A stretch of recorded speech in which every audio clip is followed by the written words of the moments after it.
destroy game 1. And then they go into game 2, and then Crazy gets Gangplank again, and then they're like, okay, let's try it. But getting confirmation from production that it was a running out of time issue, which still could have been intentional, but we'll assume it was a mistake from the side of Jin Air. Still waiting for a final pick here. Team fight come from BBQ with strong poke coming through. The siege is entirely going to be the Zoe. A lot of answers here. The conventional one would be something like the Camille, which right now Jin Air are considering. Would also mean more likelihood of some big headbutt pulverizers. So no Riven, sadly, but we'll get the Camille. We'll get a laning focus from So1, going back to his roots as an aggressive laner. You look over the side of Jin Air Green Wings. Very interesting draft that's come together. They're going to have pressure in the top side. In the mid lane, we've seen Zoe's destroy the Azir's Crown, for example, destroyed by Kuro's Zoe. So I think that lane is a bit swingy, and certainly Kha'Zix can have a say in it.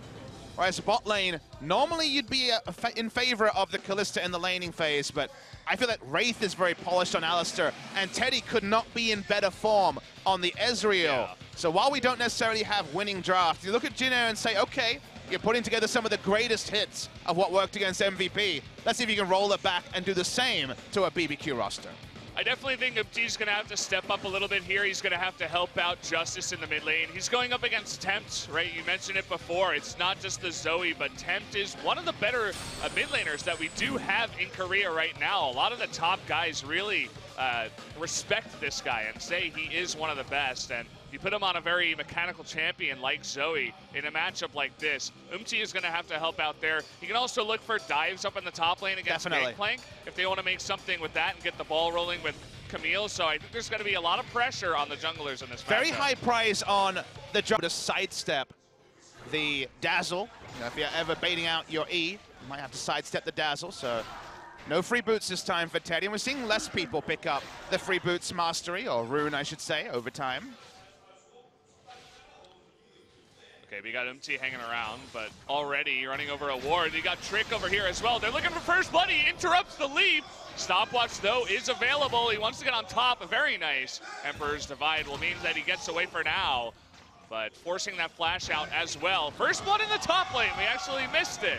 No doubt we are going to get a replay of that as So1 gets the solo kill on the counter matchup. He runed for lane. He went for the Comet, getting the proc on the W reliably, and usually we don't see the solo kill, but still great work from So1. Except ultimatum used just after pinging level 6. Sad that we missed it, but you can kind of do the math and say that, I guess, Crazy took a bad trade, got flashed on, and was dead. Let's see the replay here. So Crazy's actually at 50% HP, but So1 goes all in, ults. From there, nothing Crazy can do. No outplay to this one. Tried to flash, but nice follow flash from So1 when his W came off cooldown. So more mechanics than I expected. Still got the most people aren't picking up free boots. So the meta evolving there is a return to top lane. He's not getting away. He has the stopwatch, though. We'll see if he can buy some time for the TP, but it's too late. Now we got Tempt and Trick. They want to follow up on this 2v2. We are going to have the knockup follow-up. No flash here for Umti into the Cataclysm. But we will have at least the Camille getting away for the 1v1. Yeah, Justice didn't even stay in mid lane to push in minions. Not a lot of punishment for the extra members of BBQ that are invested. The Trouble Bubble did hit onto Umti. No way for him to get out, use his leap to get into the ult. Trying to block it, and he does with the flash into the flag and drag. Should be enough damage. Needs a little bit of a follow-up, and the barrel is going to secure it up there towards the top. So much effort put in just to gank one small Camille. Yeah, there was so much counterplay available right at the end. If the W had hit, not often you'll see minion dematerializer on Justice, but with less people taking free boots, one of the bigger options is Justice. There's that flash. Tempt, he is not able to flash away. In fact, he does have the stopwatch here.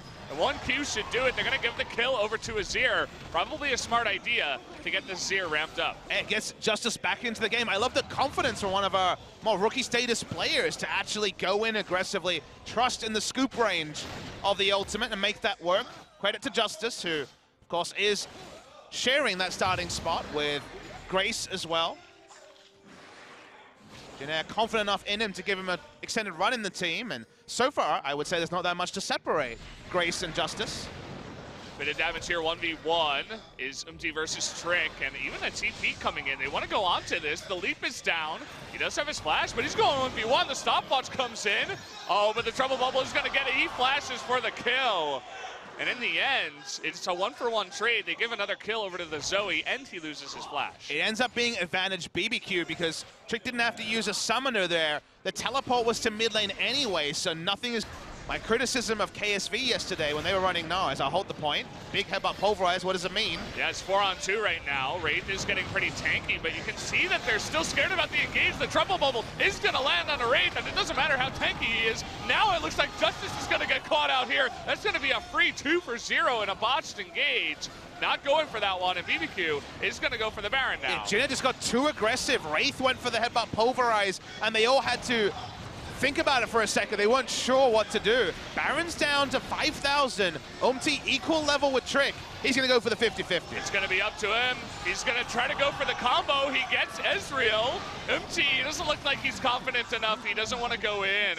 It would be only he and so on who would get the buff, but either way, that's going to be the Baron going over to BBQ. He didn't have a control ward to put into the pit, so he did not have vision. Very, very risky. Maybe Sowan's strength in the 4-1 won't be relevant if they get the right engage, or if they get a pick onto someone like Teddy. Does he just die here?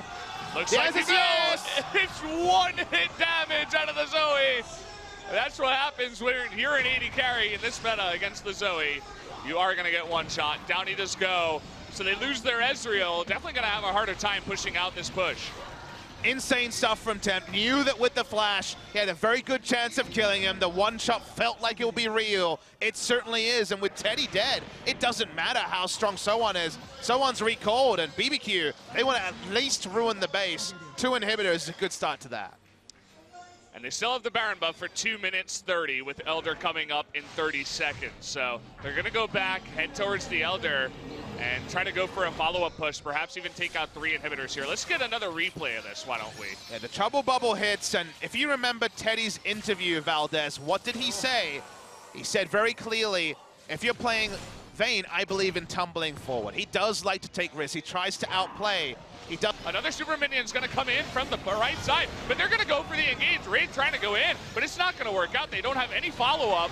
Just trying to make it last stand if possible. It's going to be all up to Teddy here on the top side. Justice also available on the Azir means that they cannot push in as for right now. Yeah, taking turns here, trying to buy time. Sowan still being super tricky in the base. Still 1v1s the gangplank with relative ease.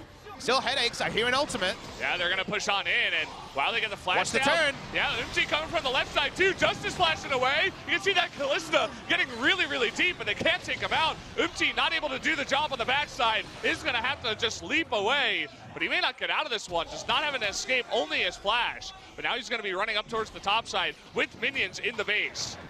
This is not even done just yet. They're going to flash in and they get the Alistar once again. Camille, she is going to be recalling. She has to come back and try to stop this. Is it going to be up to Sowan and the 3 carries here to try to take this away? In comes Umti. They're going to make one last stand. Umti is going to go down on the right side, though. Sowan not able to do it all alone.